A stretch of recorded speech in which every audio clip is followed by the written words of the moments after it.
Alhamdulillah,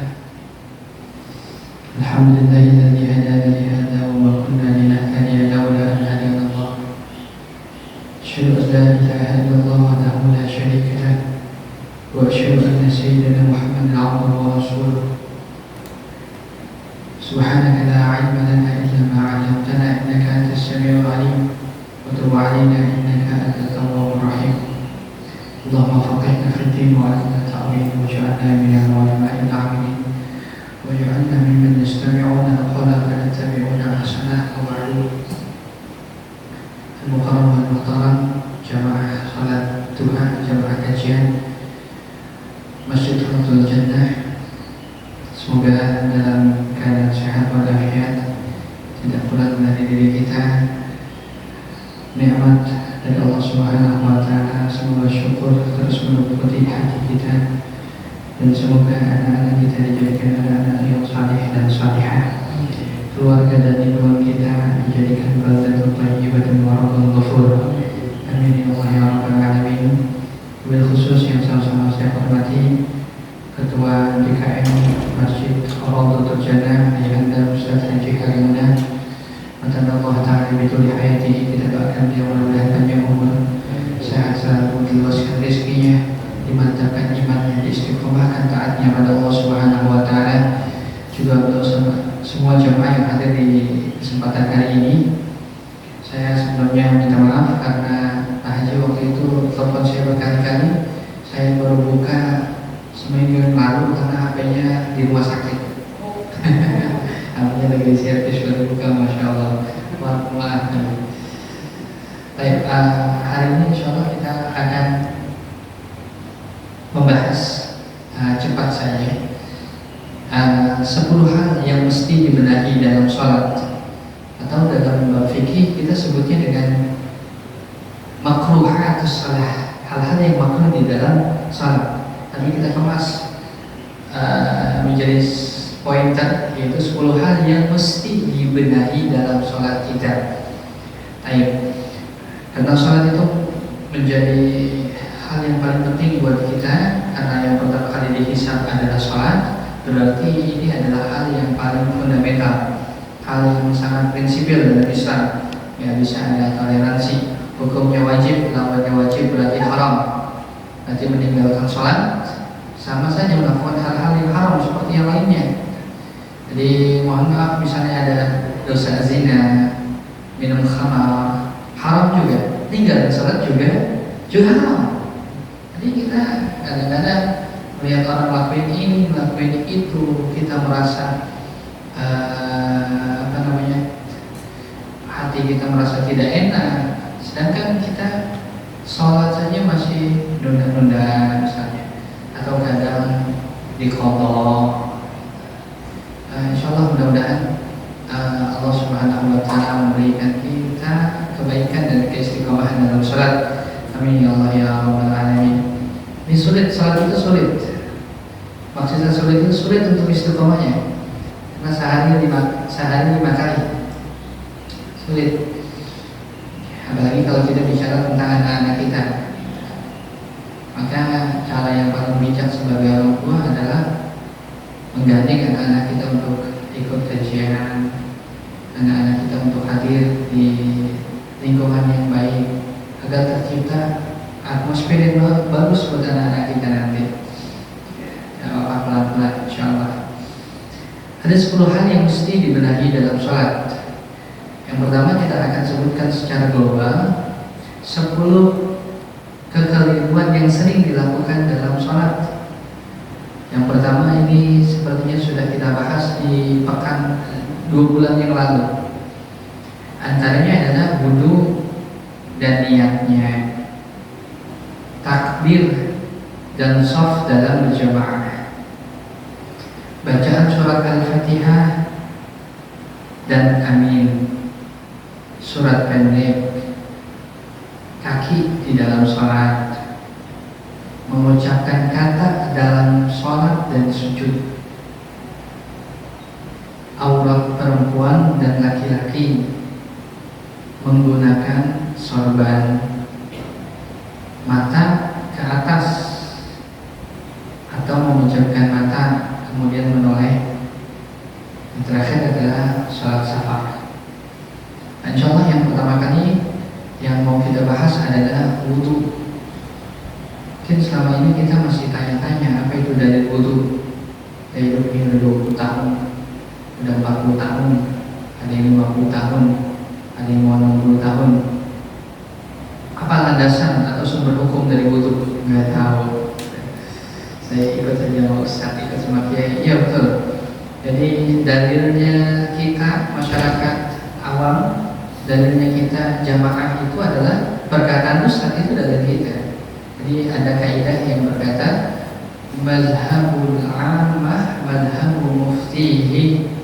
Mazhab jamaah adalah mazhab ustadznya. Mazhab jamaah adalah apa yang dikatakan oleh kiainya, yang dikatakan oleh ulamanya. Itu adalah mazhab kita. Pun kalau seandainya kita tahu dalilnya, buat apa fungsi dan faidah untuk kita orang awam? Fungsi dan faidahnya adalah untuk memantapkan ibadah kita.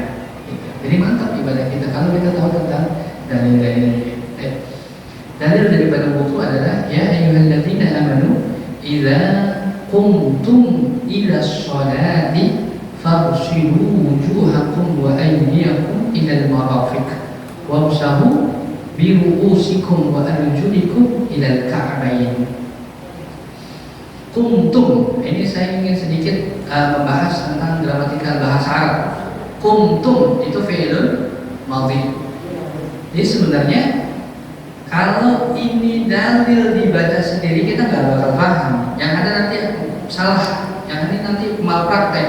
Idza qumtum ila sholati, kalau seandainya kalian semua telah melaksanakan sholat. Kalau qabla kan qabla tuqimus sholat, sebelum melaksanakan sholat wudhu. Tapi ini enggak, qumtum setelah melaksanakan sholat. Jadi wudhu itu sebelum atau setelah? Sebelum. Tapi dalilnya qumtum setelah. Ya. Ini kalau kita baca sendiri, kalau Betawi bilangnya eder, bingung. Kalau kita baca sendiri bingung. Makanya untuk menafsirkan satu dalil kita butuh aqwal para ulama. Kita butuh pendapatnya para ulama untuk menafsirkan dalil tersebut. Ini penting buat kita. Jadi kuntum di sini maksudnya idza aradtum an tuqimas shalah. Jika seandainya kalian ingin mendirikan sholat, maka berwudu. Lihat dari sini. Ini tata cara atau wudu-wudu yang mesti dilakukan. Yang pertama adalah basuh muka. Nggak ada tuh basuh tangan. Nggak ada tuh kumur-kumur. Juga tidak ada istinsyak. Yang ada hanyalah membasuh muka. Ya. Baik. Jadi yang wajib adalah membasuh muka, lalu kemudian membasuh tangan sampai siku, kemudian mengusap kepala sampai dengan kedua mata kaki. Itu yang wajib. Tambah satu lagi niat. Sekali. Berarti yang wajib pertama niat, yang kedua membasuh muka, ketiga membasuh tangan, keempat mengusap rambut, kemudian kelima kaki sampai kedua mata kaki. Terus sisanya kemana Ustaz? Sisanya itu min sunanil wudu, sunnah. Niat. Ini rukun niat. Rukun wudu afwan. Niat dalam mazhab Imam Syafi'i, niat wudu terbagi menjadi dua. Ada niat sunnah dan ada niat wajib. Jadi niat ada dua, ada sunnah, ada wajib. Takutnya yang kita lakukan selama ini itu niat sunnah, bukan niat wajib. Niat sunnah itu apa? Niat sunnah itu adalah ketika kita membasuh tangan kita, ini namanya niat sunnah. Nawaitu sunnatan wudu. Namanya nawaitu sunnatan wudhu, saya niat sunnah wudhu, baru kita niat mengusap jari-jari tangan. Kapan sunnah wajibnya? Ketika kita membasuh muka. Jadi niat wudhu ketika kita membasuh muka, bukan ketika kita membasuh tangan. Kalau membasuh tangan namanya sunnah, basuh muka wajib. Jadi agak sedikit dibedakan. Namanya niat itu qasdu syai' muqtarin bil fi'li. Niat disamakan atau beriringan dengan ibadah. Baik. Yang kedua, membasuh muka. Ini kita ringkas ya, dari tempat tumbuh rambut sampai ujung kedua belakang maksudnya. Jadi rambut depan sampai belakang itu sunnahnya itu diusap, diambil, dipercikan dulu airnya, baru dibasuh sampai ke belakang. Jadi bukannya air kerannya dibuka kemudian dibasahin semua rambut, enggak ya. Jadi diambil, itu namanya mengusap, beda sama membasuh. Kalau membasuh tuh iya, kepala dibuka kemudian diairin semua, itu namanya membasuh. Karena di dalam Al-Quran itu bukan membasuh tapi mengusap, itu sudah diusap. Kalau dalam mazhab Imam Syafi'i itu cuma di depan, bagian depannya yang wajib, beberapa helai. Kalau mazhab Imam Malik itu semuanya. Dan daripada mazhab Imam Syafi'i, karena Nabi SAW pernah basah ala nasiyati. Ini Nabi itu pakai imamah, kemudian Nabi diangkat sedikit imamahnya, kemudian Nabi mengusap rambutnya dengan imamahnya. Apa tandanya? Berarti yang wajib itu beberapa helai, ya kan?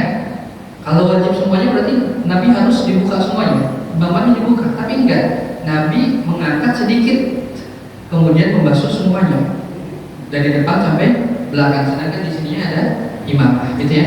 Itu daripada mazhab Imam Syafi'i yang mengatakan membasuhnya beberapa helai saja. Jadi boleh kalau di mazhab Imam Syafi'i basuh jambang misalnya boleh, basuh belakang rambut itu boleh, karena itu sebagian daripada rambut. Ustaz, kalau yang seandainya nggak punya rambut, itu mohon maaf, misalnya botak, itu bagaimana? Ya anggap saja punya rambut. Tempat tumbuh rambut di mana? Ya sudah di situ. Baik. Jadi sudah membasuh muka, kemudian rambut, kemudian membasuh kedua tangan. Itu termasuk daripada rukun wudu. Rukun itu wajib. Membasuh kedua tangan sampai siku, dan dilebihkan fasbigul wudu, lebihin ketika wudu ya, sampai 5 jari setelah siku-siku basuh. Kemarin kita bilang apa? Makruh menggunakan air yang terlalu panas atau terlalu dingin, karena ditakutkan tidak sempurna wudunya. Nah, kalau di dalam kitab itu hanya ma'ul musyammas, karena ma'ul musyammas panas. Salah satu ilat atau alasannya makruh menggunakan ma'ul musyammas atau air yang agak sedikit panas atau air yang terkena sinar matahari. Yang pertama takut kena kulit, yang kedua karena nanti wudunya tidak sempurna. Itu ilatnya atau alasannya. Ada pemakruhan. Baik, yang keempat, mengusap kepala tadi sudah ya. Bagian depan kepala hingga atas, perempuan hanya bagian kepala saja. Baik, yang kelima dan keenam membasuh kedua kaki, dan terakhir adalah tertib. Ini rukun, nggak boleh dari kaki baru setelah itu kumur-kumur. Atau habis basuh tangan istinsyak. Jadi harus teratur. Niat, kemudian membasuh muka, membasuh kedua tangan, mengusap kepala, membasuh kedua kaki. Ada kasus saya wudhu, kemudian anak saya manggil, saya wudhunya masih basuh tangan, bukan belum selesai. Anak saya manggil, kemudian saya datang ke anak saya. Setelah itu saya lanjutin wudhu atau dari awal lagi?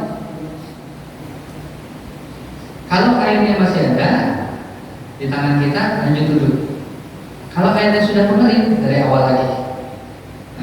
Karena itu termasuk kontinu, mualah. Syaratnya harus mualah, harus kontinu. Dan kontinu itu ukurannya adalah ada air atau tidak di tangan kita. Jadi yang mesti dibenahi adalah niat wajibnya ketika kita membasuh muka. Ini luar. Ada yang ngobrol gitu, ada yang nanya, ada jawab. Oh iya, bagus sekali Pak. Tahukah kita salah satu cara supaya khusyuk dalam sholat adalah khusyuk di dalam wudhu. Trik khusyuk di dalam sholat adalah khusyuk di dalam wudhu. Karena wudhu itu gerbang kita untuk sholat, dan sholat itu akses kita menuju arsy Allah, akses kita menghadap Allah Subhanahu Wa Taala. Ini wudhu ini penting sekali. Coba kita tengok. Sholat duha sunnah atau wajib? Sunnah. Wudhunya? Wajib. Wudhunya wajib. Ini saking pentingnya wudhu. Wudhunya, sholatnya sunnah, wudhunya wajib. Orang mau serapi apapun, sebersih apapun, sewangi apapun, dalam niatnya ingin sholat 100 rakaat, misalnya sholat sunnah mutlak, tapi dia tidak punya wudhu, kira-kira sholatnya diterima atau enggak? Enggak. Jadi barometer orang itu sholatnya baik atau enggak dilihat wudhunya baik atau enggak. Jadi ketika wudhu makruh kita berbicara kecuali ada hal-hal yang sifatnya darurat, amrun daruriyun, itu tidak apa-apa. Tapi kalau seandainya enggak darurat banget, ya fokus untuk wudhu. Dan itu salah satu kunci kita untuk khusyuk dalam sholat. Niat wudhu, niat adanya di dalam hati. Niat adanya di dalam hati. Diucapkan tidak apa-apa, mustahab. Dianjurkan untuk diucapkan dalam hati juga tidak apa-apa kalau nggak diucapkan. Yang penting ada niat wudhunya, bukan niat supaya bikin adem badan dan seterusnya. Kita lanjut. Soalnya tadi katanya subuh ada kajian juga ya Pak? Tadi ya? Ini kesehatan. Oh, kajian kesehatan. Nanti ada acara lagi. Berkunjung ke rumah sakit. Oh, iya. Kita cepet aja ya, karena kesehatan itu lebih penting. Kalau nggak sehat kita nggak bisa sholat. Maka niat wajib wudhu bukan saat kita membasuh telapak tangan, tapi ketika kita hendak membasuh muka.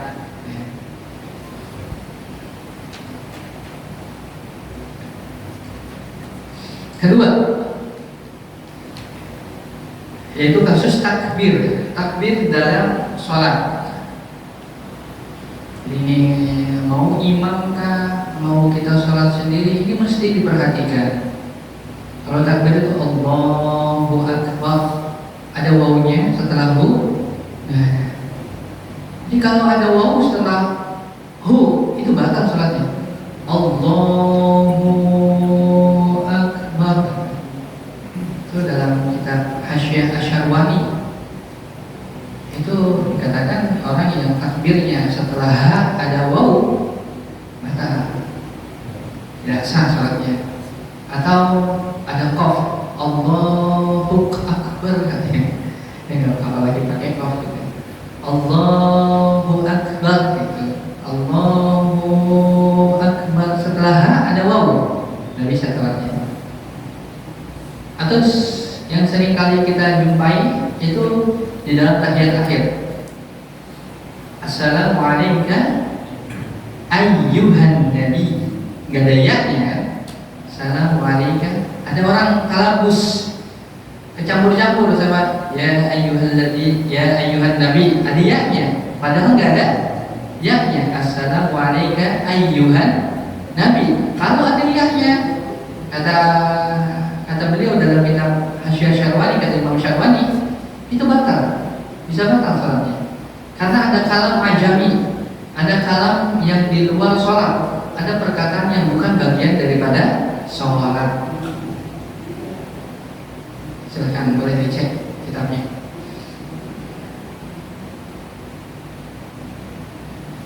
Selanjutnya kaki di dalam sholat.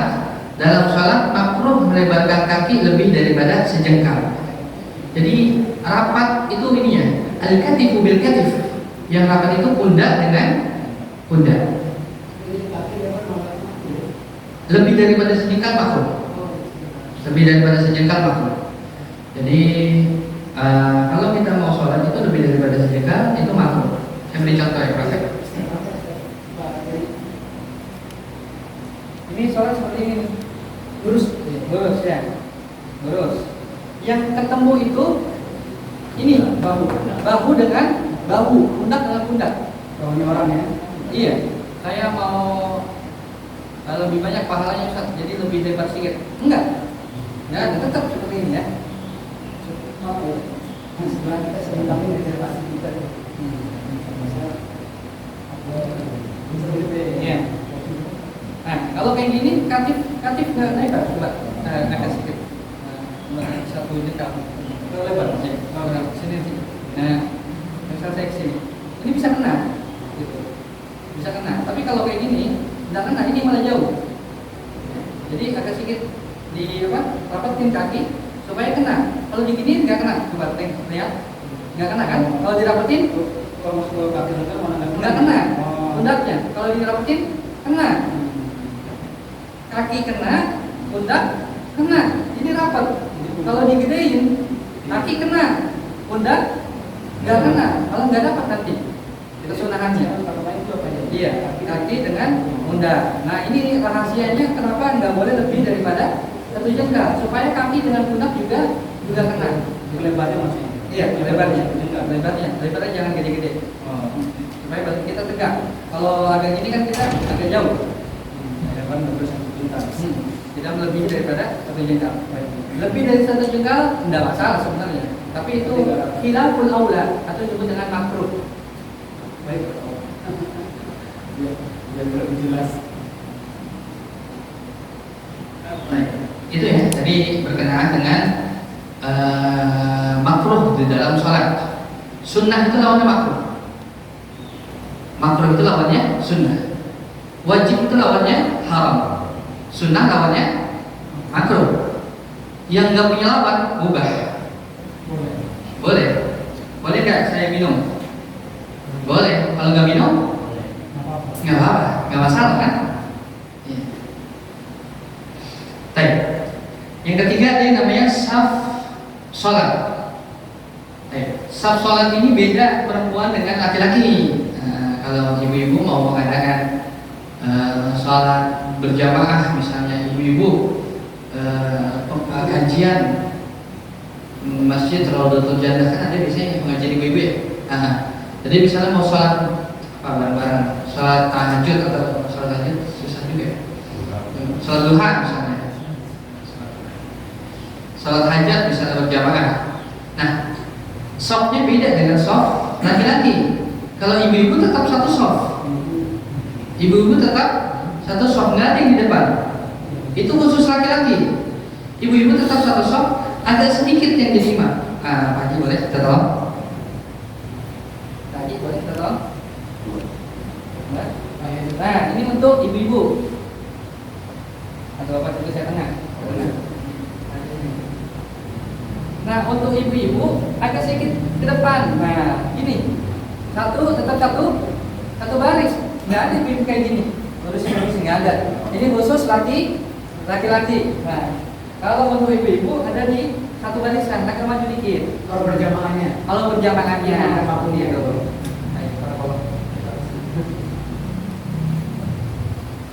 Ya, jadi soft untuk perempuan berbeda dengan soft untuk laki-laki.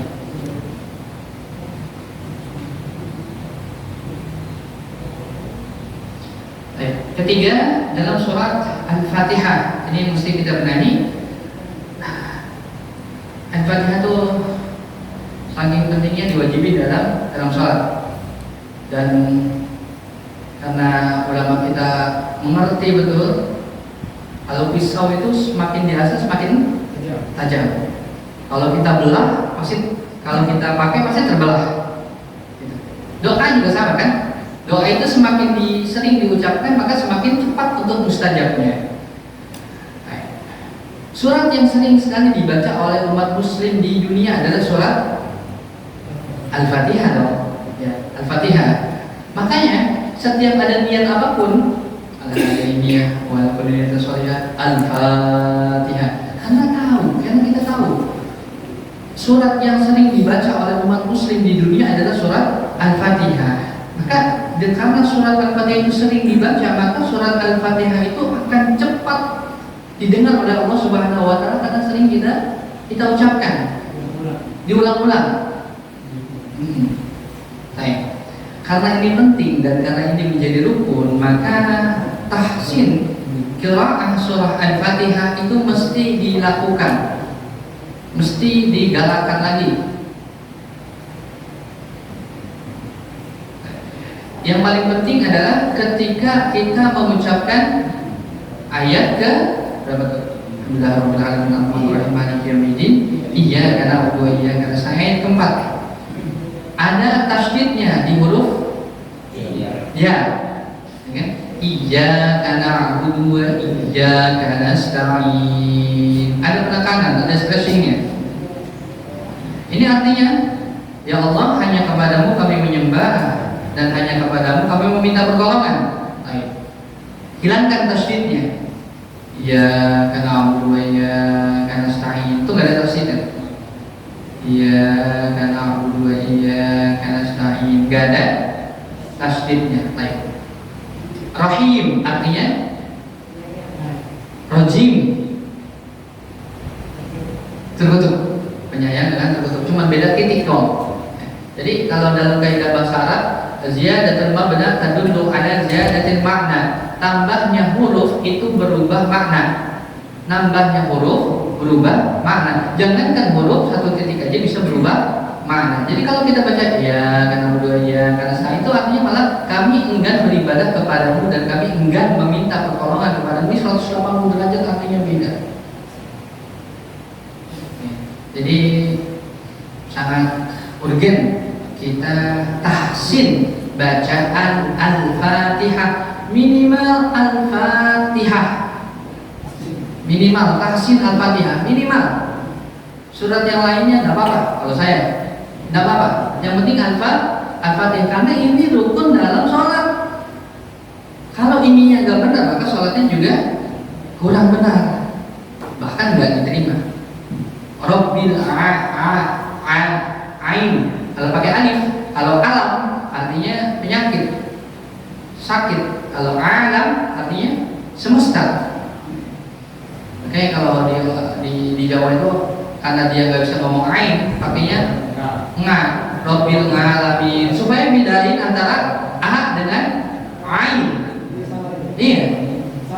Kalau secara kaidah iya, tapi kalau secara supaya bisa membedakan niatnya seperti itu, ya ada masalah sebenarnya. Tapi tetap ditasinkan ya ain dengan a, itu penting. Boleh sekali undang siapa gitu yang punya sanad Al-Fatihah, satu kali pertemuan aja itu selesai, 1 jam. Jadi nanti jamaahnya sudah bersanad, sanadnya khusus sanad Al-Fatihah. Jadi kita semua punya sanad Al-Fatihah. Itu penting ya. Kalau nggak bisa offline, online kan sekarang udah bisa tuh. Kalau bapak-bapaknya nggak bisa atau ibu-ibunya nggak bisa pakai HP, anaknya kan banyak. Gitu. Jadi ini penting, saya rasa perlu lah kita untuk taslim qiraah Al-Fatihah. Mulai dari Bismillahnya. Ya. Kalau kasrah apa namanya? Bibirnya agak ke bawah, bi. Kalau fathah ke atas. Kalau dhammah agak sedikit dom ke depan, dan seterusnya. Itu penting. Apalagi anak-anak kita nih. Biasanya kalau dari anak-anak begitu sampai tua juga begitu. Diubah agak susah. Makanya mulai dari sekarang kita tahu ilmunya. Jadi anak kita tahsin qiraah Al-Fatihah, Al-Fatihah dulu lah. Bagus. Itu Al-Fatihah dan Amin. Ini kayaknya sudah saya singgung kemarin. Amin itu sunnah dibaca oleh imam dan makmum. Bukan hanya makmum saja, tapi imam juga sunnah. Waladhdallin.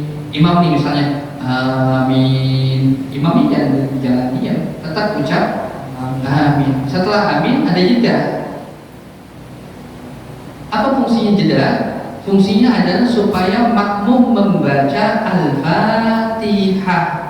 Waladhdallin, amin. Berhenti sejenak, barang 5 detik. Nah, di 5 detik itu makmum membaca Al-Fatihah. Jadi kita sebagai makmum ditaklifkan, dibebankan juga membaca Al-Fatihah karena rukun kan. Nah, kecuali mazhab kita mazhab Imam Malik. Imam Malik mazhabnya qiraatul imam, qiraatul makmum. Bacaannya imam ya bacaannya makmum. Jadi cukup imam membaca, makmum mendengarkan. Tapi karena mayoritas mazhab di Indonesia adalah mazhab Imam Syafi'i, maka kita membaca Al-Fatihah. Nah, ini kita semua pasti pernah jadi makmum, pernah jadi imam. Jadi minimal di keluarga kita pasti jadi imam. Kita tahu ini ya. Wallahualam, amin, berhenti. Kalau dulu saya waktu di pesantren itu saya punya ustadz kayak gitu. Saya mikirnya nih ustadz kayaknya lagi mikir nih mau baca surat apa. Mikirnya kayaknya ustadz nih baca surat apa. Lama banget lagi. Gitu. Ternyata itu memberikan kita sebagai makmum baca Al-Fatihah.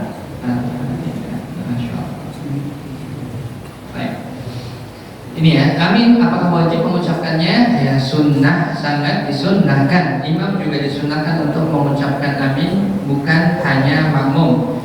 Setelah amin, imam berhenti sejenak agar makmum membaca surat Al-Fatihah. Setuju? Setuju. Alhamdulillah. Ini bukan perkataan Ustaz Fahmi. Ini perkataan Imam Al-Bajuri. Baik. Kalau untuk sholat sunnah, kalau cuma sampai Al-Fatihah sah nggak? Sah. Salat wajib juga cuma Al-Fatihah sah. Nggak baca surat pendek sah. Nggak Waladhdallin, amin, langsung ruku sah. Ya, kalau langsung ruku sah. Yang penting adalah Al-Fatihahnya. Bahkan di kemarin kita katakan apa? Imam Syafi'i punya 2 argumen, punya 2 qaul, punya 2 pendapat. Pendapat lama dan pendapat baru. Pendapat lama beliau itu ketika beliau di Baghdad. Banyak tuh kalamnya Imam Syafi'i. Pendapat barunya Imam Syafi'i ketika beliau di Mesir. Ketika Imam Syafi'i di Baghdad, Imam Syafi'i berpendapat nih, ketika di Baghdad ya, ini Imam Syafi'i, la yustahabbu, tidak dianjurkan membaca surat setelah Al-Fatihah ketika beliau di Baghdad. Tapi ketika beliau di Mesir, beliau ubah, boleh dan dianjurkan membaca surat pendek. Itu ya, berubah. Sekelas Imam Syafi'i aja berubah. Ya, sekelas Imam Syafi'i bisa berubah pendapat. Karena kan mungkin waktu di Baghdad beliau belum mendapatkan hadis Nabi SAW yang lainnya. Setelah itu kan banyak ilmu-ilmu yang beliau dapat, akhirnya bisa diubah, di-update pendapatnya Imam Syafi'i. Yang hebatnya itu, kalau ulama salah aja dapat 1 pahala. Kalau kita ikut ulama nggak ada ruginya. Karena kalau ulama salah dapat 1 pahala. Iya, istihad itu kan kalau salah dapat 1 pahala, kalau benar 2 pahala. Kalau kita ikuti diri kita sendiri, kalau salah dosa. Plus kalau sambil diupload dicaci netizen, udah pendapat sendiri diupload. Dan hilangkan betul dalam benak kita perasaan saya itu hanya perasaan. Perasaan itu nggak kuat. Kayaknya saya pernah dengar, nggak bisa. Kayaknya itu hilangkan. Jadi saya berkali-kali menghadapi beberapa jamaah, Ustaz, saya pernah dengar dan kayaknya di hadapan saya ada kitab, ini kitabnya. Kuat mana? Kitab yang tertulis atau ingatan kita? Jadi ingatan itu nggak bisa dijadikan sebuah sandaran. Nggak bisa dijadikan sebuah sandaran. Yang bisa dijadikan sebuah sandaran adalah ya Quran, ya hadis, ya akwalnya para ulama, pendapatnya para ulama yang disyariatkan dari Quran, yang disyariatkan daripada hadis dan seterusnya.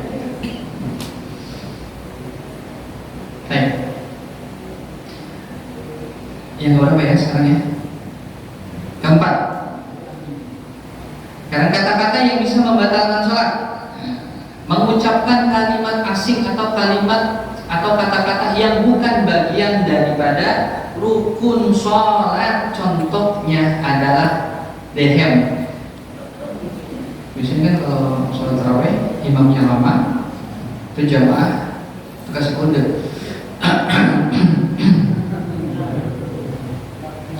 Itu saya rasa hampir 100% sengaja itu kode supaya jangan lama-lama. Kalau yang sering saya temuin itu, kalau ini nggak batal, khatib Jumat sambil lihat itu khatibnya, maksudnya udah jam segini nih, jangan lama-lama gitu. Batal nggak boleh karena dia kalam yufhimun nas, perkataan yang bisa dipahami. Karena saya yakin 100% hakul yakin, ainul yakin, kalau ada orang Indonesia berdehem ketika sholat, itu tandanya dia memberikan kode ke imam supaya cepat selesai. Kalau imamnya beda. Kalau batuk mah enggak. Kalau batuk beda. Kalau dehem biasanya enggak. Jadi tergantung niat kita. Kalau niat kita berdehem karena supaya memberikan kode imam supaya cepat, batal. Tapi kalau murni berdehem dan tidak mengeluarkan huruf, dua kata yang menyambung, maka nggak batal. Nggak batal. Tapi kalau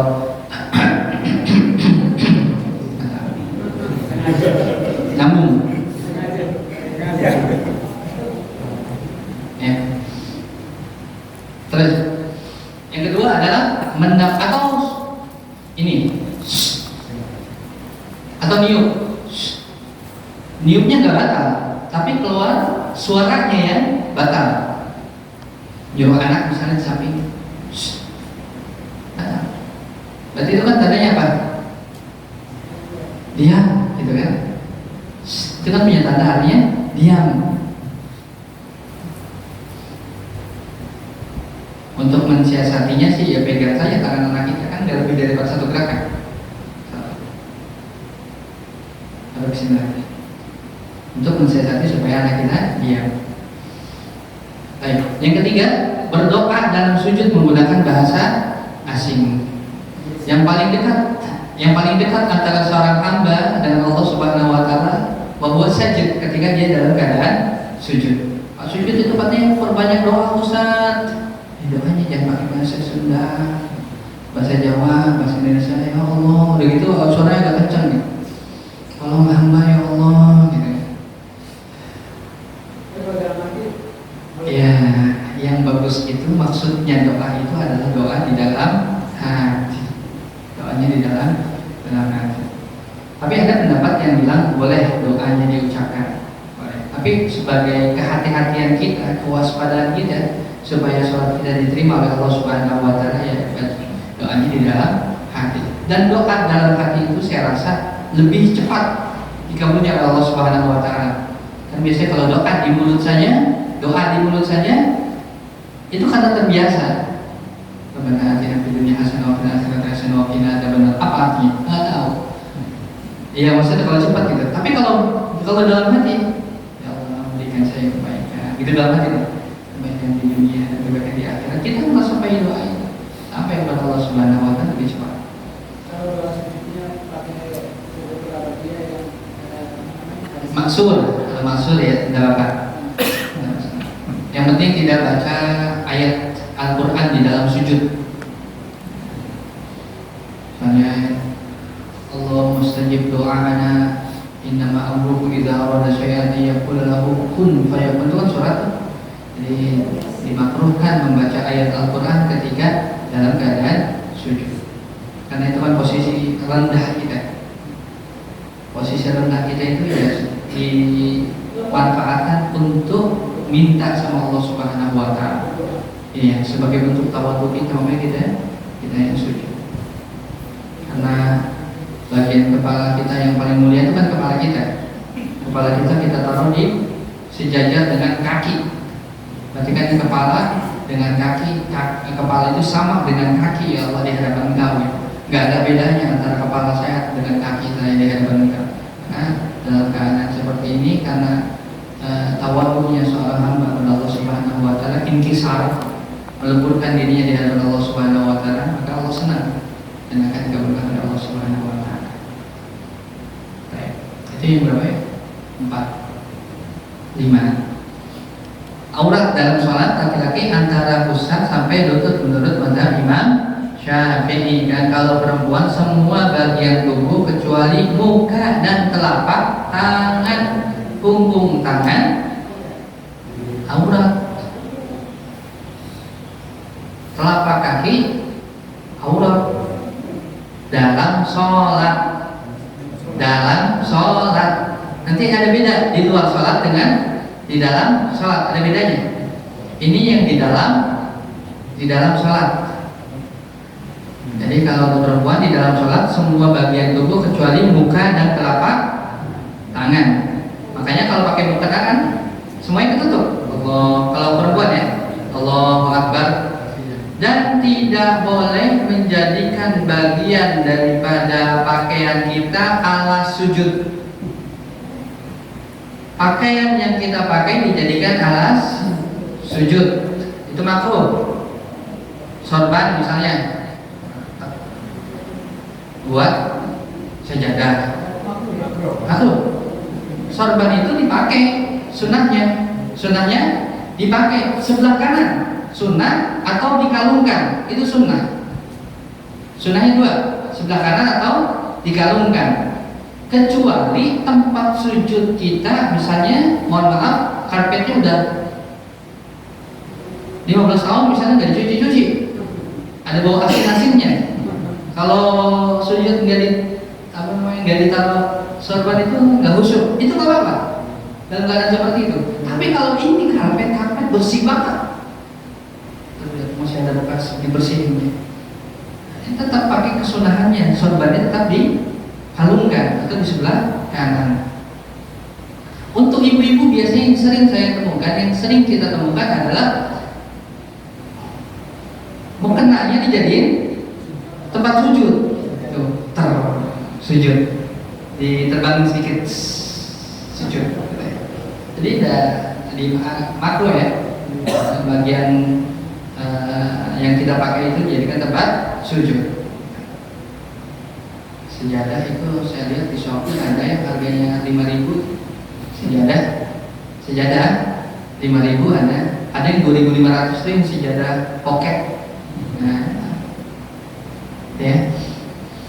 Kemudian kalau ini mah alhamdulillah bersih. Kalau Nabi mah dulu nggak ada sejadah, nggak ada keramik, makanya sholatnya pakai sendal. Jadi ikutin masjid Rasul Jannah pakai sendal, sunnah Nabi nih. Nggak ngaji yang Ustaz Fahmi gitu. Sorban ya, salat hukumnya sunnah, dikenakan di sebelah kanan atau dikalungkan, bukan digunakan untuk alas sujud. Baik. Ini pahala salat berjamaah 27 derajat. Maksudnya 27 derajat adalah 27 kali salat. Kalau kita salat subuh sendirian, pahalanya 1. Kalau kita sholat subuh berjamaah, ka'annana nusolli, seperti kita sholat 27 kali sholat subuh. Allahu Akbar, salam, sholat lagi, Allahu Akbar. Kira-kira berapa sama ibu kalau sholat subuh 27 kali sanggup apa enggak? Enggak. Ini faidah daripada sholat berjamaah. Jadi diusahakan kalau kita memang ada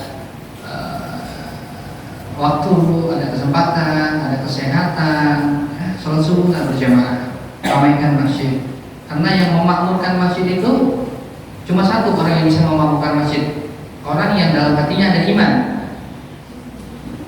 Ini di sini ininya ya. Biasanya ada kaligrafinya. Innama Ya'muru masajidallah man amana billahi wal yawmil akhir. Yang bisa memakmurkan masjid Allah adalah orang yang beriman dan percaya akan hari akhir. Kalau orang yang setengah-setengah iman, dia bisa susah makmurin masjid. Mau azan aja malah pergi deh. Azan di Allah, azan lagi malah kamar. Kan ada yang kayak gitu tuh. Mau komat malah pergi. Sudah selesai komat malah muncul. Ya, itu tanpa dibuat-buat itu. Memang Allah sudah tahu isi hati kita. Itu ya. Jadi usahakan sholat bekerja kalau ibu-ibu sama anaknya. Nah, kita lanjut. Pandangan mata. Jadi arah mata itu ketika sholat ke tempat sujud. Makruh melihat ke atas, kanan, noleh, itu makruh. Memejamkan mata juga makruh. Karena takutnya kalau kita menjamin, biasanya gini alasannya, Ustaz saya kalau menjamin mata lebih khusyuk, ya kan? Takutnya kita lagi berdiri, pas menjamin mata, ternyata orang-orang udah salam, ketiduran gitu namanya. Kalau ketiduran pas lagi berdiri sih gak masalah. Kalau ketiduran pas lagi duduk batal. Ya. Tapi kalau seandainya kita sholat, kemudian sholatnya itu bukan di masjid, sholatnya misalnya di tempat terbuka, takut ada sesuatu yang lewat, kemudian sesuatu itu haram untuk dimata, boleh untuk penjamin mata. Atau memang kalau misalnya ada di antara jamaah yang kalau sholat merem itu merem ya, merem itu pasti khusyuk, tidak masalah. Kalau merem pasti khusyuk, pasti kan ya, pasti nih, merem pasti khusyuk. Udah dicoba berapa kali saya kalau merem itu khusyuk, tidak masalah. Tapi kalau seandainya mau coba-coba, nggak bisa, jadi harus melek. Karena sunnahnya itu melihat ke tempat sujud. Itu sunnahnya Nabi Muhammad SAW. Diusahakan lihat ke tempat sujud. Ayo kita lanjut. Sudah. Yang terakhir ada safar tadi ya. Jadi kita semuanya berpergian. Jadi ketika kita sholat safar itu mau menjamaah, baik itu jamaah takhir atau jamaah takdim, sholatnya itu ketika kita lewatin batas kota. Misalnya kita dari Bekasi, berarti boleh kita jamaah ketika kita misalnya ada di daerah Bogor atau di mana, pokoknya lewatin batas kota, baru boleh sholat qadha apa jamaah. Di hati kita ada gini kepengenan, ya Allah coba tadi nggak pergi, batal safarnya. Karena ada niat pulang, ada niat gagalin safarnya batal. Jadi dihitungnya ketika dia merasa pengen pulang, tujuannya ke Brebes, sebelum Brebes apa ya? Cirebon ya? Sebelum Cirebon, dia misalnya harus di Cirebon, pengen pulang aja nih, batal. Niat safarnya batal. Jadi dia dihitungnya dari Cirebon ke Brebes. Ukurannya bukan dari Bekasi ke Brebes, gitu ya. Kan niat safar itu kita yang tahu. Yang kedua biasanya habis pergi jamaahnya di rumah, itu udah bukan safar. Kenapa? Karena udah sampai rumah, ya sudah sampai rumah, bukan dalam perjalanan lagi, tapi sudah sampai rumah. Jadi kalau mau jamaah misalnya di rest area nggak apa-apa. Kalau sudah kandung ya nggak apa-apa. Jadi kalau bisa ya sebelum batas kota. Kalau udah di rumah safarnya sudah hilang.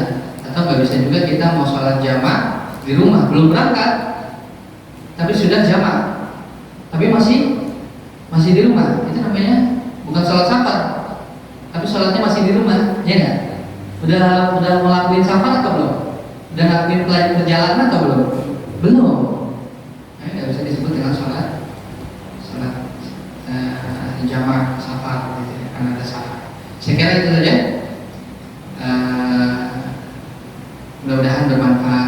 untuk kita semuanya. Ya, itu ya Ibu, Bapak. Masih ada waktu 5 menit, silakan. Baik, Alhamdulillah.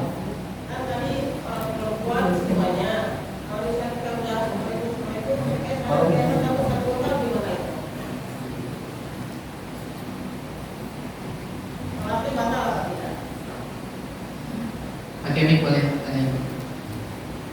Assalamualaikum Pak Ustadz. Waalaikumsalam. Saya mau nanya, tadi kan orang perempuan seluruh tubuh kecuali muka dan telapak tangan. Nah, kita kan udah sholat, biasanya semangatnya itu kelihatan apa enggak? Ini enggak sholat. Udah assalamualaikum, terus kan kakak, kelihatan rambut 1 lembar, itu gimana hukumnya? Ya, bagus pertanyaannya Ibu. Ini ada kasus. Ini kasusnya pernah saya rasakan. Saya sholat zuhur kalau tidak salah saya. 4 rakaat zuhur ya Pak. Kecuali yang sabar berarti 2 rakaat. Jadi 4 rakaat saya sholat. Ternyata dari rakaat pertama aurat saya tersingkap. Sampai rakaat kedua, rakaat ketiga. Pas sujud teman saya bilang, "Mi, auratnya kebuka." Itu langsung batal. Saya tanya, "Kenapa nggak bilangin dari rakaat pertama?" Sengaja. Sengaja. Jadi kalau ada yang mention kita, ini batal, gitu. Auratnya terbuka, batal. Ya. Tapi kalau nggak ada yang ngasih tahu, nggak batal. Kalau sudah selesai sholat, nggak batal. Karena nggak tahu. Jadi kalau sudah selesai sholat Ibu nggak apa-apa. Tapi kalau dalam sholat, batal. Ada yang bilangin gitu, batal. Sama kayak misalnya orang 2 minggu lalu saya pendek banget Pak sholat, Allahu Akbar. Jadi ada penunjuk arah kiblat ke arah sana. Saya sholat, habis salam, Bapak sholat, ya bukan ke sana kiblatnya Pak. Terus kemana? Ke sana. Ternyata ini mencong. Iya, sih nggak tahu itu ada yang iseng apa enggak. Gitu. Akhirnya ulang sholat. Kalau kiblat ya. Jadi kalau kita nemuin ada orang salah kiblat, dilurusin aja sama kita, jangan nunggu dia selesai. Dia mana sana? Ada sana, kiblatnya mana sini? Kita milingin. Nah, gitu. Dilanjutin sholatnya. Ya, itu untuk masalah kiblat. Awal diwajibkan syukur masjidin orang hadapkan wajahmu ke dalam kiblat. Yang boleh itu ketika kita sholat sunnah. Boleh di dalam mobil, boleh tidak menghadap kiblat dan seterusnya. Nabi Sallallahu Alaihi Wasallam yusolli ala nafilatih. Nabi Sallallahu Alaihi Wasallam sholat di atas kendaraannya. Jadi kalau kendaraannya dulu unta, sekarang kendaraannya mobil. Yang penting disekirin. Sholat sunnah boleh. Sholat wajib tetap kiblat dan berdiri rukunnya. Kalau sholat sunnah kan berdiri itu sunnah, bukan rukun. Jadi kalau kita mau sholat sunnah duduk, tidak apa-apa. Saya punya guru, saya punya syekh. Itu kalau disupirin dia pasti lagi sholat, pasti sholat. Allah Akbar, sholat sunnah. Jadi nggak pernah ngobrol kita sama syekh karena syekhnya sholat terus lagi di mobil. Yang penting apa syaratnya tadi? Disupirin. Ya kalau lagi nyupir kita sholat. Nah, yang kedua harus naik mobil.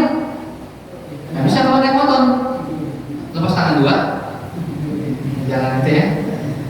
Penting gitu. Kira itu. Ustaz, satu lagi boleh nggak? Ya, boleh Ibu. Itu kan yang ulang laku ada yang nanya Bu Nora. Ya. Nah, itu yang ini perempuan ini punggung ini kan ada bilang bukan Nora. Ya. Sholat pakai sini aja gitu. Ya. Terus gimana? Kalau ini di luar sholat bukan auratnya. Punggung tangan di luar sholat bukan aurat. Makanya ibu nggak ada yang pakai sarung tangan tuh, ya kan? Ya. Karena ini bukan aurat di luar sholat. Amma fi dakhil, adapun di dalam sholat ini aurat yang bukan ini. Jadi yang tadi sholat jamaah kan berjalan kosong tadi. Artinya kita bagian sampar Bandung. Iya. Karena kajiannya kita sholat lebih awal kita. Baik. Apa kita jadi lulus masjid yang Bandung? Iya, ketika kita sampai Bandung boleh. Atau keluar kota. Batasnya itu kalau bukan kota, kalau dalam kitab itu desa, barat desa. Pak. Kalau kilometer kan ada sebutkan pernah 85 kurang lebih kilometer. Ya, 85 kilometer. Zihab wa audah, pulang pergi 85 kilometer. Jadi safar itu terbagi menjadi dua. Ada safar qasir, ada safar tawil. Yang safar tawil itu safar panjang maksudnya. Safar pendek, safar panjang. Jaraknya jauh sama jarak pendek kalau saya. Safar jarak jauh dengan safar jarak pendek. Kalau safar jarak pendek itu membolehkan kita dua hal. Boleh kita tidak sholat Jumat. Ini radiusnya 50 km. 50 km. Boleh tidak sholat Jumat dan boleh memakan bangkai. Kalau dalam ini ya, dalam keadaan darurat, ya, dalam keadaan darurat misalnya, nggak mungkin orang nungguin 85 km dulu baru makan, dan keburu meninggal, benar ya? Kalau dalam keadaan darurat, jalan lagi nih. Kalau dulu ya ceritanya, 85 km lagi baru boleh memakan hal-hal yang diharapkan Allah Subhanahu Wa Taala dalam keadaan nggak nemuin apa-apa, nggak nemuin makanan apa-apa, dan boleh tidak sholat Jumat. Adapun safar tawil atau perjalanan jauh itu 85 km minimalnya. Nah, itu baru boleh kita menjamak salat zuhur dengan asar, maghrib dengan isya. Ya baiknya keluar batas kelurahan aja. Terus jangan sholatnya di perjalanan. Iya, maghrib di jamaah bukan di kosor karena nggak bisa sholat 1,5 rakaat. Pas ruku baru salam ya. Ya. Kalau orang yang pergi ini ya macet jaraknya kurang nih, kurang dari 85 km macet ya nggak apa-apa, ada rukhsah dan masyaqqat atau dibutaisir, tapi bukan kebiasaan. Boleh kalau kebiasaan. Misalnya sesekali aja dia pergi ke Depok, ternyata kena macet, ya boleh dalam hatinya, ya Allah saya niat jamak, boleh. Tapi kalau memang dia tiap hari kerjaannya di Depok, nggak boleh, haram. Sholat dulu. Ustaz saya pulang kerja jam 5, kan maghrib jam 6, itu tunggu dulu sampai jam 6 baru sholat maghrib, setelah itu jalan lagi terserah gitu ya. Iya, tunggu waktu sholat. Kalau yang tiap hari ya. Kalau yang sesekali tidak masalah, tapi kalau yang tiap hari nggak ada dispensasi, tidak ada rukhsah syar'i ya dalam hal ini. Baik. Kalau saya dari patokannya jam ini Pak Haji 9.15, bukan ya, ini ngaco ya? Oh ini, Masya Allah. Ya. Jadi saya cepat-cepatin tadi pembahasannya. Iya, karena saya kira ini. Jadi ini saya tahu ini buat sholat Jumat ya kan?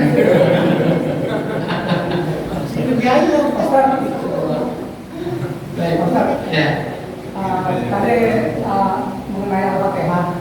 Kalau sholat tarawih itu, imam kan terlalu cepat itu, sehingga makmum itu tidak nyampe untuk baca Al-Fatihahnya. Itu boleh kali baca? Sekali aja. Ya, itu rukhsah. Kalau seandainya kita tidak menyempurnakan Al-Fatihah, gitu kan? Tidak membacanya. Tidak membacanya. Rukhsah. Kalau untuk makmum, yang penting kita ada beberapa ayat yang dibaca. Dan yang jadi imam itu ya harus tumanina. Kalau nggak tumanina, ya tidak akan. Tumanina itu mengucap subhanallah.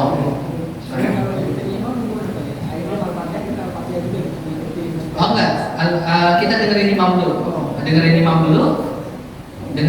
dulu kan. Wa idza quri'a al-Qur'an fastami'u lahu wa ansitu. Dengerin, diam karena itu akan turun berkah. Nah, imam itu kan lagi baca Quran. Berarti apa? Dengarkan, diam. Kalau imam udah baca Al-Quran, berarti kita yang baca Al-Quran. Masih dari situ. Kita baca Al-Fatihah. Nah, gitu ya. Setelah itu imam baca lagi, diam, dengarkan. Karena saya termasuk orang yang tidak setuju ada nada dering pakai Al-Quran. Nggak setuju saya.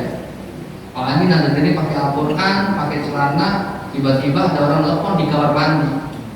Nah, itu kalau menurut saya agak tidak setuju lah saya. Jadi kalau selawatan nggak masalah ya. Tapi kalau Al-Quran tidak kurang setuju saya. Takutnya memang takutnya. Bekasi Jakarta itu termasuk luar kota. Luar kota. Luar kota. Luar batas. Artinya bila mana itu lebih dari 8 km, 85 km, kita bisa menjangkau. Boleh, kalau lebih dari 80 km. Asal bukan kebiasaan, misalnya kita kerja di Jakarta Barat, Iya. itu tidak boleh. Itu kalau saya rasa saya kalau dari Bekasi berarti ke Jakarta itu paling jauh 30 km. Iya. Iya, 30, tidak sampai 80. Misalkan hari ini kita mau jalan-jalan di Jakarta sekali, tapi sebelum ke Jakarta kita putar bisa jadi kapan kita lagi. Ya. Itu sudah bisa masuk dari mana? Masuk kalau seandainya kita ukur. Iya. Enaknya sekarang itu ada Google Map. Ya, jadi kita ukur ke sini, ke sini, ke sini, ke sini, ke sini. Jaraknya misalnya sampai tujuan akhir. Yang penting kita punya schedule tujuan kita. Diukur, jaraknya sampai 85 km tidak masalah. Tidak masalah. Asal bukan menjadi, misalnya ya, itu di Jakarta Barat itu tempat kerja kita itu nggak boleh. Boleh.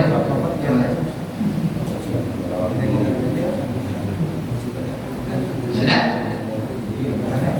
Iya, itu di belakang. Terus itu Pak Haji. Apa Haji itu?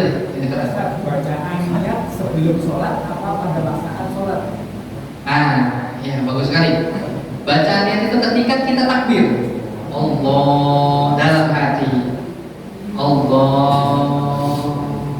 Yang wajibnya adalah ketika kita takbir. Kenapa tadi katanya muqtarinan bil amal? Ya, bersamaan dengan ibadah. Awal mulanya itu takbir. Maka yang wajib itu ketika takbir baru kita niat sholat dulu 4 rakaat menghadap kiblat menjadi makmum fardhu Allahu akbar. Adapun sebelum sholat itu niat sunnah.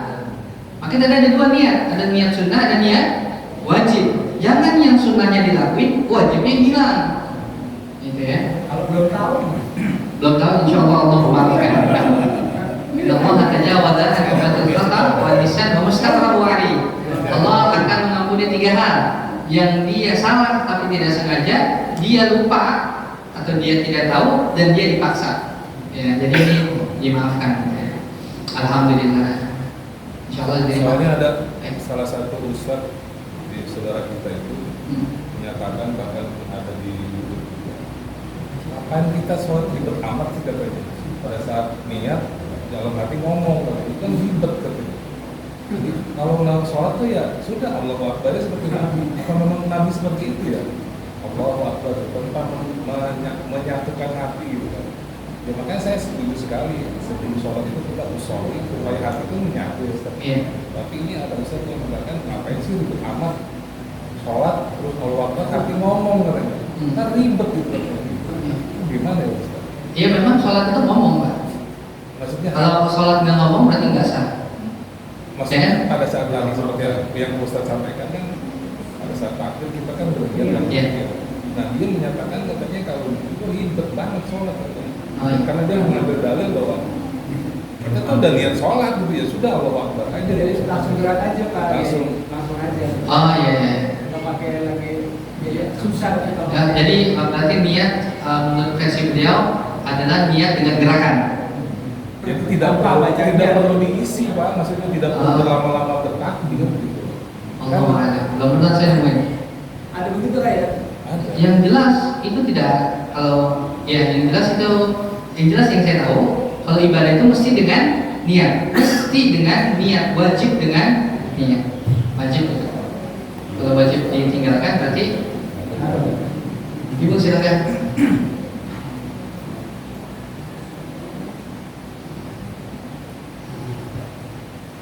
Assalamualaikum warahmatullahi wabarakatuh. Waalaikumsalam. Untuk yang tadi menanggapi materi tadi, ketika kita wudhu ketika kita sujud, apa yang dibawa oleh kita itu tidak boleh dijadikan sebagai alas sujud.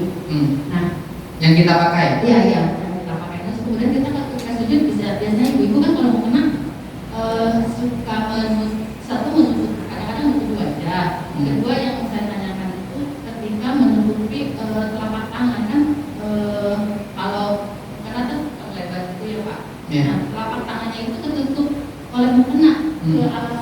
sujud, Ya, boleh tidak? ya. Terus itu yang pertama. Yang kedua, untuk apa namanya? Untuk melaksanakan sholat safar. Nah, kalau kita misalnya kan kita mungkin di Bekasi, terus kemudian kita pulang kampung. Nah, ketika pulang kampung kita akan pulang lagi ke sini. Nah, di rumah di kampung itu kita sholatnya sholat safar. Jadi kita sholat kodo gitu ya, jamaah gitu. Apakah dibolehkan? Tapi kita masih di rumah karena anggapan kita bahwa kita mungkinnya itu adalah di Bekasi gitu. Itu Pak Ustadz. Terus yang ketiga, ketika sujud, Borong mandi Bu. ya sekalian. Ketika sujud itu kan kadang-kadang kita harus suka berdoa ya. Dalam doa tadi dikatakan bahwa ketika sujud tidak boleh kita melakukan doa yang dalam Al-Quran karena posisi kita memang sedang serendah-rendahnya. Nah itu bagaimana tanggapannya? Karena katanya untuk itu boleh kita berdoa asal doanya itu bahasa Arab gitu untuk ketika sujud. Aja Pak. Terima kasih Ibu. Barakallahu fiik. Yang pertama tadi mengenai ada rukun-rukun, 7 rukun dalam sujud: 1 jidat, 2 telapak tangan, lutut dan kaki. Itu mesti menempel dengan tempat sujud. Tidak sah sujudnya kalau ada orang yang kakinya ngangkat ketika sujud. Ada ya? Kadang-kadang yang suka kaki yang ngangkat. Kalau untuk laki-laki sangat disunahkan menempelkan bila hakil tanpa ada penutup. Tanpa ada penutup, nempel langsung ke tempat sujud. Tapi khusus untuk ibu-ibu ini tidak apa-apa. Jadi untuk ibu-ibu tidak apa-apa. Misalnya ada mukena nempel ke telapak tangannya, itu tidak apa-apa. Itu dimaafkan, ya, dimaafkan. Itu tidak apa-apa. Khusus untuk ibu-ibu. Kalau untuk laki-laki disunahkan langsung. Tidak ada pembatas antara telapak tangan dengan tempat sujud. Ya, ini yang jidat. Semua dari kita insya Allah punya jidat. Kita semua punya jidat. Ibu punya Bu? Ya, alhamdulillah. Saya juga punya, alhamdulillah. Jidat, telapak tangan, lutut, jari-jari kaki. Itu rukun dalam sujud. Ayo. Yang kedua tadi apa ya? Sholatnya jadi tegal. Oh iya, 3 hari 3 malam boleh. Batasnya 3 hari 3 malam. Kalau udah 4 hari udah nggak bisa. Jadi 4 hari sholat seperti biasa, seperti orang sekitar. Jadi 3 hari 3 malam aja. Iya, 3 hari 3 malam saja bolehnya. Nah itu sholat biasa. Sholat biasa. Baik. Sama kayak orang misalnya pergi ke Arab Saudi atau pergi kemana, ya boleh sampai 3 hari 3 malam. Setelah itu ya sholat biasa. Yang terakhir Sujud doa. oh iya, sujud doa boleh. Rabbana atina fid dunya hasanah wa fil akhirati hasanah wa qina adzabannar. Artinya itu maksudnya doa yang ada dalam Al-Qur'an, bukan doa Al-Qur'an yang berbentuk doa itu tidak apa-apa. Tapi Al-Qur'an yang berbentuk ayat misalnya tidak boleh. Oh iya itu dulu. Ya kuliah di kafiratu inna a'tayna kal kautsar fasalli li rabbika inna syani'aka dibaca pas sujud itu enggak boleh. Kalau doanya mau boleh. Rabbana hab lana min azwajina, itu ada di Al-Qur'an apa hadis ya? Wa ayyuhal muttaqina imama dan seterusnya itu boleh. Kalau memang peruntukannya untuk doa. Peruntukan untuk doa enggak apa-apa dibaca. Barakallahu fiik. Jazakumullahu khairan katsiran. Silakan ada lagi kalau ya, silakan Pak Haji. Ya, Pak Haji boleh. Setelah itu Ibu terakhir di belakang silakan. Dalam sholat berjamaah, kita sebagai makmum pada saat jalannya sholat tadi,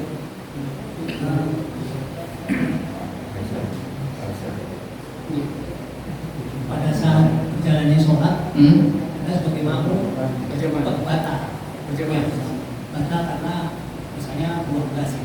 Nah itu teknis kita mundurnya bagaimana? Mundur samping atau ke belakang? Ya. Terima kasih. Terima kasih banyak Pak Haji. Teknisnya adalah kita ke arah samping baru minggir. Ke arah samping baru minggir. Berarti Dua, ada 2. Kemudian melewati makmum yang lain. iya boleh, itu boleh. Itu boleh karena dalam keadaan darurat. Kecuali memang kita tidak ada keperluan apa-apa. Gitu. Dan nggak mungkin juga kita mohon maaf misalnya ketika batal meneruskan sholat kita. batal meneruskan sholat kita itu malah talaqub namanya. Kalau main-main kan udah batal, masih nerusin. Jadi ayo keluar dari sholat. Atau kita merasa mohon izin, mohon maaf, menahan pipis misalnya, mulai kecil, kemudian terasa dia keluar, langsung bisa lanjut ke pinggir, lewat, karena dengan ke pinggir kita hanya melewati beberapa orang saja. Atau kalau misalnya di belakangnya jamaahnya sedikit, kita langsung ke belakang.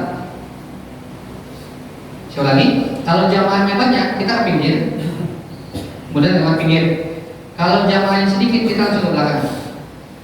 Pokoknya dilihat lebih sedikit mana kita melewati orang. Nah, kalau misalnya kalau cuma satu baris kan kita di tengah, nggak mungkin ke kanan dulu baru ke pinggir. Tinggal tinggi aja dari sini, gitu kan maksudnya. Jadi patokannya adalah yang lebih sedikit kita melewati orang lain. Dan ketika ada orang lain lewat, tahu batal, tahu beliau batal, nggak usah dihalangin, dibiarkan. Yang dihalangin itu ketika kita sholat, ada orang masuk, nggak tahu kita sholat, dihalangi. Nah itu nggak apa-apa. Dan batasnya itu sebenarnya kalau ada ini termasuk batasan, termasuk pembatas. Gitu. Ini depan udah masuk pembatas, jarak. Kita lewat nggak apa-apa, lewat depan nggak apa-apa. Tapi memang adabnya ya cari jalan lain.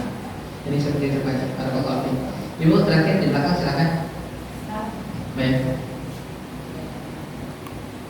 Ustaz mau bertanya, mohon maaf.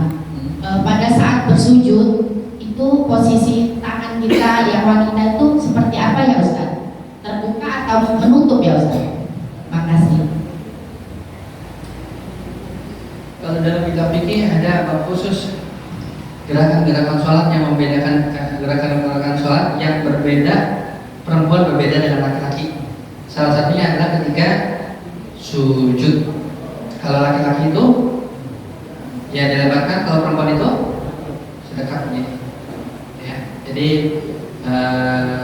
dikecilkan beda dengan laki-laki yang begini. Ini di posisi ibu. Ya, ini untuk perempuan.